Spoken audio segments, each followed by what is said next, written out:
नमस्कार मैत्रिणींनो, आज आपण बनविणार आहोत मिश्र डाळीचे पौष्टिक असे धिरडे। त्यासाठी मी 1 कप उडदाची डाळ घेतलेली आहे, 1 कप मसुराची डाळ घेतलेली आहे व 1 कप तुरीची डाळ आहे। याच्यामध्ये मी थोडीशी मेथी टाकणार आहे, मेथीचे सीड्स आहेत त्या। यामध्ये मी 1 कप भर तांदूळ टाकणार आहे, हे आपले साधे तांदूळ आहेत। तसेच मी यामध्ये 1 कप पोहे टाकणार आहे। 1 कप आपल्याला मुगाची डाळ घ्यायची आहे व तसेच 1 कप आपल्याला हरभऱ्याची डाळ देखील घ्यायची आहे। आता हे सर्व मिश्रण आपल्याला पाणी टाकून स्वच्छ धुवून घ्यायचे आहे। व्यवस्थित प्रकारे आपल्याला स्वच्छ धुवायचं आणि हे पाणी काढून टाकायचे आपल्याला। हे बघा, मी पाणी पूर्णपणे काढून ही डाळ जी आहे स्वच्छ केलेलं आहे। यामध्ये आपल्याला 3 ते 4 तासासाठी भिजत ठेवायचं आहे। त्यासाठी मी परत स्वच्छ पाणी टाकलेलं आहे। आता 3-4 घंटे आपल्याला तसंच ठेवायचं आहे। आता बघा, 3-4 घंटे आपले झालेले आहेत आणि आपलं हे सर्व जे डाळी आहेत या चांगल्या प्रकारे भिजलेल्या आहेत। आता आपण याला मिक्सरच्या भांड्यामध्ये याची पेस्ट करून घेऊयात। तसेच आपण याच्यामध्ये काही हिरव्या मिरच्या घालूया, लसूण पाकळ्या घालूयात, अद्रक घालूयात व तसेच आपण यामध्ये थोडेसे जिरे ॲड करूयात आणि याला मिक्सरमध्ये फिरवून घेऊया। हे बघा, अशा प्रकारे झाल्याच्या नंतर आपल्याला याच्यामध्ये थोडे पाणी घेऊन परत मिक्सरमधून फिरवून घ्यायचे आहे।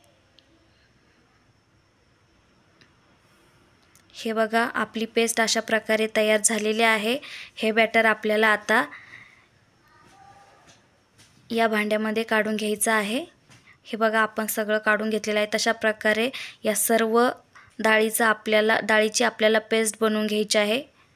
अशा प्रकारे मी सर्व पेस्ट इथे बनवून रेडी केलेली आहे।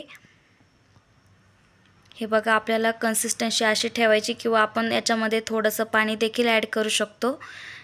यामध्ये तुम्ही चवीनुसार मीठ घालायचे आहे। मी याच्यामध्ये चवीनुसार मीठ घातले आहे। या सर्व मिश्रण जे आहे आपल्याला एक व्यवस्थित मिक्स करून घ्यायचं आहे। आता हे बघा, मी 2 पात्रामध्ये वेगवेगळे ठेवलेलं आहे। याच्यामध्ये मी थोडं पाणी ॲड केलं आहे। आता यासाठी हे थोडं बाजूला ठेवून यासाठी आपण चटणी, धिरड्यासोबत खायची चटणी बनवून घ्या। यासाठी मी खोबरं, थोडेसे शेंगदाणे, हिरवी मिरची, याच्यामध्ये चवीनुसार मीठ व तसेच कढीपत्त्याची काही पाने देखील ॲड करणार आहे। याच्यामध्ये थोड्या प्रमाणामध्ये जिरे। आता याच्यात थोडंसं पाणी टाकून मी याला मिक्स करून घेणार आहे। हे बघा, अशा प्रकारे आपली चटणी झाली। याच्यामध्ये थोडंसं पाणी ॲड करूया आणि याला बारीक करून घेऊया।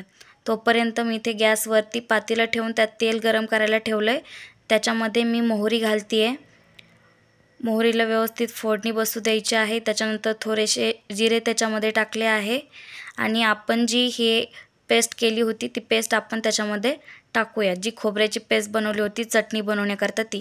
आता हे बघा, मी तव्यावरती हे जे बॅटर आहे ते अशा प्रकारे पसरून घेतलेलं आहे। आता हे बघा, आपले धिरडे अशा प्रकारचे अगदी कुरकुरीत असे तयार झालेले आहेत।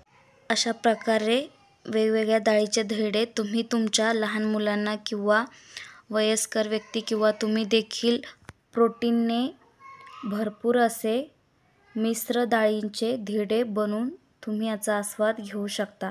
माझी रेसिपी आवडल्यास नक्की लाईक, सबस्क्राईब आणि शेअर करा। धन्यवाद।